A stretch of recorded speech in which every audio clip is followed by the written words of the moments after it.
So ఈ మధ్యకాలంలో చూస్తే చాలా మందిలో భుజం నొప్పి, షోల్డర్ పెయిన్ అనేది చాలా ఇబ్బంది పెడుతూ ఉంది. సో అసలు ఏంటి పెయిన్, ఎందుకు వస్తుంది, మరి దీనికి ట్రీట్మెంట్ ఏముంది, రాకుండా జాగ్రత్తలు ఏం తీసుకోవాలి, వివరాలు తెలుసుకుందాం. ఈరోజు మనతో పాటు ఉన్నారు ప్రముఖ ortho robotic surgeon and sports medicine specialist doctor Manoj Kumar గారు. డాక్టర్ గారు నమస్తే అండి. డాక్టర్ గారు, ఈ మధ్యకాలంలో అంటే ఒక 2-3 ఇయర్స్ నుంచి ఎక్కువగా వింటూ ఉన్నాము షోల్డర్ పెయిన్. అయితే ఎందుకు వస్తుంది ఈ షోల్డర్ పెయిన్ అనేది, వస్తే తగ్గట్లేదు అని చెప్తూ ఉన్నారు, ఎందుకు? So shoulder is a complex joint. అంటే మన భుజం అనేది చాలా కాంప్లెక్స్ జాయింట్. అంటే మళ్ళీ మిగతా జాయింట్స్తో పోలిస్తే, అంటే బ్రెస్ట్ జాయింట్తో పోలిస్తే కొన్ని మూమెంట్స్ ఉంటాయి, ఎల్బో జాయింట్స్తో పోలిస్తే కొన్ని మూమెంట్స్ ఉంటాయి, కొన్ని రెస్ట్రిక్షన్స్ ఉంటాయి. అట్లా మన నీ జాయింట్ పోలిస్తే కొన్ని మూమెంట్స్ ఉంటాయి, యాంకిల్ జాయింట్స్ పోలిస్తే కొన్ని మూమెంట్స్. ఓన్లీ హిప్ జాయింట్ కానీ షోల్డర్ జాయింట్ కానీ గ్లోబల్ జాయింట్స్ అంటాం. గ్లోబల్ జాయింట్స్ అని ఎందుకంటామంటే దాని రౌండ్ స్ట్రక్చర్, అంటే జాయింట్ యొక్క బోన్ యొక్క స్ట్రక్చరు ఒక బాల్ అండ్ సాకెట్ లాగా, ఈ బాల్ ఉంటే ఈ సాకెట్ లాగా కంప్లీట్ మూమెంట్స్. గ్లోబల్ అంటే ఏంటంటే నేను ఒక చెయ్యిని ఇలా మూవ్ చేయగలుగుతున్నాను, ఇలా మూవ్ చేయగలుగుతున్నాను, ఇలా మూవ్ చేయగలుగుతున్నాను, పైకి చేయగలుగుతున్నాను, చిన్న కిందకి చేయగలుగుతున్నాను, అన్ని వైపులకి చేయగలిగేటట్టు ఉంటేనే గ్లోబల్ జాయింట్ అని అంటాం. సో ఇలా చేయగలిగే ఒక కాంప్లెక్స్ స్ట్రక్చర్ కాబట్టి దీన్ని చాలా జాగ్రత్తగా ఉంచుకోవడం చాలా ఇంపార్టెంట్ యాక్చువల్గా. దీనికి వచ్చే చిన్న ప్రాబ్లం కూడా, అంటే మన రోజువారి పనిలో ప్రతిరోజు మార్నింగ్ లేచిన పళ్ళు తోముకునే దగ్గర నుంచి నైట్ పడుకునేదాకా ఈ చేత్తో పనులు చాలా ఉంటాయి.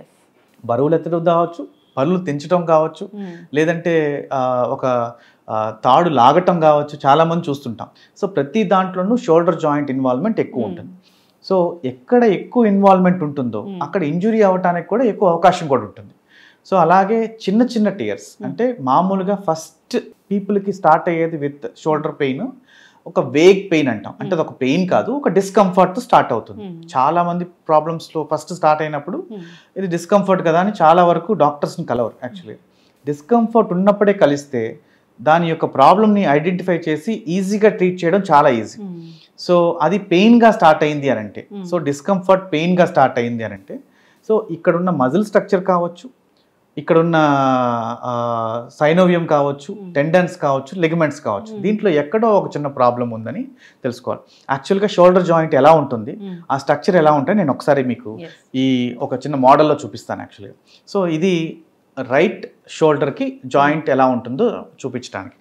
సో ఇది దీనిపైన అసలు అంటే ఇది లోపల ఉన్న స్ట్రక్చర్, లోపల ఉన్న జాయింట్. సో పైన నుంచి వద్దాం, అంటే ప్రతి మనిషికి స్కిన్ దగ్గర నుంచి, భుజం స్కిన్ దగ్గర నుంచి, స్కిన్, దాని తర్వాత కండరాలు ఉంటాయి, దాని లోపల సైనోవియం క్యాప్సూల్ అని ఉంటుంది, దాని లోపల లిగమెంట్స్ అని ఉంటాయి, దాని లోపల ఈ సైనోవియం లేయర్తో పాటు ఉన్న ఈ అటాచ్మెంట్స్, అంటే లిగమెంట్ అటాచ్మెంట్స్ ఏవైతే ఉండాలో ఇవన్నిటిని బోన్కి అంటే అటాచ్ చేయడానికి ఉంటుంది. ఇట్లా చాలా కాంప్లెక్స్ జాయింట్ ఎందుకన్నామంటే క్లావికల్ బోన్ని, స్కాపులార్ బోన్ని, హ్యూమరస్ బోన్ని కలిపి ఉంచుతుంది జాయింట్. ఈ మూడు యొక్క దగ్గర ఉంచడం వల్ల దీన్ని చాలా కాంప్లెక్స్ జాయింట్ అని అంటాం. సో ఈ ఎప్పుడైతే దీంట్లో ఎన్ని రకాల ప్రాబ్లమ్స్ ఉన్నాయో, ఎన్ని ఉన్నాయో ఐటమ్స్, ఎన్ని స్ట్రక్చరల్ ఐటమ్స్ ఉన్నాయో అన్ని పనిచేస్తేనే ఒక జాయింట్ మూవ్ అవుతుంది.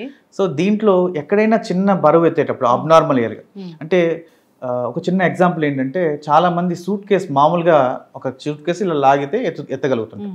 అదే ఒక వెనకాల ఉన్న సూట్ కేసుని తీసుకోవాలని ట్రై చేసినప్పుడు ఇలా ఎత్తారనుకో, సో మన జాయింట్ ఆపోజిట్ డైరెక్షన్లో ఇలా లాగటం జరుగుతుంది. సో ఇక్కడ ఈ పార్ట్లో యూజువల్గా స్ట్రెయిన్ అవ్వడం జరుగుతుంది. ఇది టేర్ అయింది అనుకోండి, సో ఇది టేర్ అయినప్పుడు ప్రాబ్లమ్ స్టార్ట్ అవుతుంది అలాగా. సో యూజువల్గా పీపుల్కి ఇలాంటి స్ట్రక్చరల్ జాయింట్స్లో చిన్న చిన్న మూమెంట్స్లో ఆ పెయిన్ అనేది స్టార్ట్ అవుతాయి యూజువల్గా. సో ఇవి స్టార్ట్ అయిన ఇనిషియల్గానే చూపించుకొని ఉంటే అవి టియర్స్ పెద్దవి కాకుండా ఆపటం జరుగుతూ ఉంటుంది. అలా ఆ టియర్స్ గాన పెద్దవి అవుతూ ఉంటే, అంటే ప్రతిరోజు మనం చేసే పనిలో వాళ్ళకే తెలుస్తూ ఉంటుంది, ఆ డిస్కంఫర్ట్ పెయిన్గా మారుతూ ఉంటుంది, ఆ పెయిన్ రిస్ట్రిక్టెడ్, అంటే షోల్డర్ జాయింట్ రిస్ట్రిక్టెడ్ మూమెంట్గా మారుతూ ఉంటుంది. చాలామంది అంటుంటారు, సార్ నాకు ఇప్పుడు షోల్డర్ జాయింట్ పెయిన్ కన్నా కూడా అసలు ఏమీ చేయకుండా పడుకున్నా పెయిన్ వస్తుందని. సో ఈ పడుకున్న పెయిన్ ఎందుకు వస్తుందంటే ఈ షోల్డర్ జాయింట్ చాలా రోజులుగా వీళ్ళు ఈ పెయిన్తో మూవ్మెంట్ చేయక బోన్ యొక్క ఆస్టియోపోరోసిస్ అనేది వస్తుంది.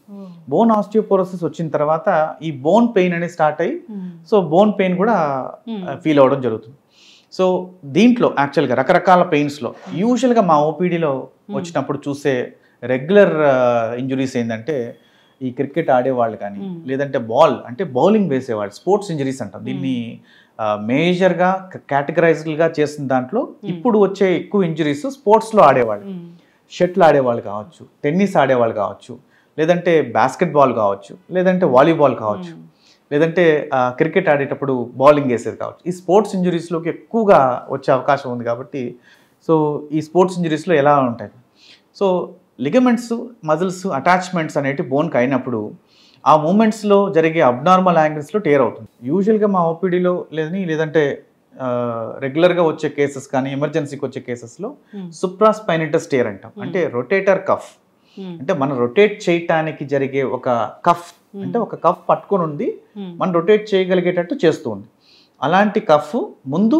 వెనక పక్కన 3 పక్కల అటాచ్ అయి ఉంటుంది ఈ 3 పక్కల అటాచ్ అయిన రొటేటర్ కఫ్ ఎక్కడైనా టేర్ అయితే దాన్ని రొటేటర్ కఫ్ టేర్ అంటాం దీంట్లో 3 భాగాలుగా సుప్రాస్పైనిటస్ అని ఇన్ఫ్రాస్పైనిటస్ అని టీరిస్ మేజర్ అని ఇట్లా నెంబర్ ఆఫ్ మజిల్స్ అటాచ్ అయి ఉంటాయి షోల్డర్ జాయింట్ సో ఈ జాయింట్ యూజువల్గా ఇది యంగ్స్టర్స్కి ఎక్కువగా చూస్తుంటాం చాలామంది యంగ్స్టర్స్లో ఆడేటప్పుడు కానీ వాళ్ళ డ్యూరేషన్లో ఎక్కడైనా పడ్డప్పుడు కానీ వస్తుంటాయి సార్ ఇది ఓన్లీ స్పోర్ట్స్ ఇంజరీస్కే వస్తాయా లేదా రెగ్యులర్గా అంటే మన రెగ్యులర్గా పీపుల్ కూడా వస్తాయంటే మనకేసే వాటర్ క్యాన్స్ అబ్బాయికి కూడా ఈ వాటర్ క్యాన్స్ 20 లీటర్స్ మోస్తున్నప్పుడు కూడా ఈ ప్రాబ్లమ్స్ చాలా మందిలో చూస్తున్నాం సో స్పోర్ట్స్ ఇంజరీసే కాకుండా ఈ నార్మల్గా రెగ్యులర్గా చేసే పనులు వాళ్ళకు కూడా అబ్నార్మల్ యాంగిల్స్లో వాటర్ బాటిల్స్ ఎత్తే ఇట్లా పెట్టుకోవటం కానీ తీసుకురావటం కానీ దాన్ని మళ్ళీ పెట్టేటప్పుడు జరిగే మూమెంట్స్ షోల్డర్ జాయింట్ మూమెంట్స్లో ఇది టేర్ అవ్వడం జరుగుతుంది ఇది యూజువల్గా మేమేం గమనిస్తామంటే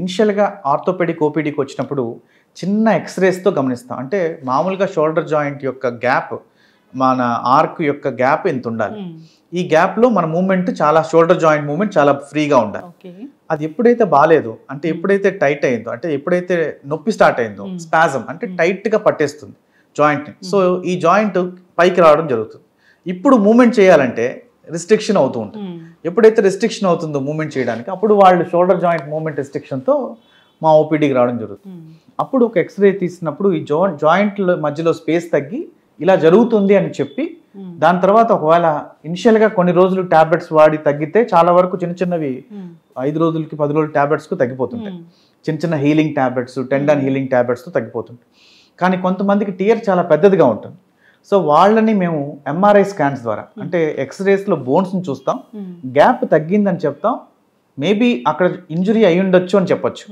బట్ ఎంఆర్ఐలో మాత్రం సో ఎక్కడ టేర్ అయ్యింది ఎంత శాతం టేర్ అయ్యింది అది 2 mm టేర్ అయిందా 4 mm టేర్ అయిందా లేదంటే కంప్లీట్గా ఈ మజిల్ మొత్తం కూడా టేర్ అయిందా లేదా అనేది మేము ఎంఆర్ఐలో చూడడం జరుగుతుంది సో దీన్ని తగ్గట్టుగా ట్రీట్మెంట్స్ అనేటివి స్టార్ట్ చేయడం జరుగుతుంది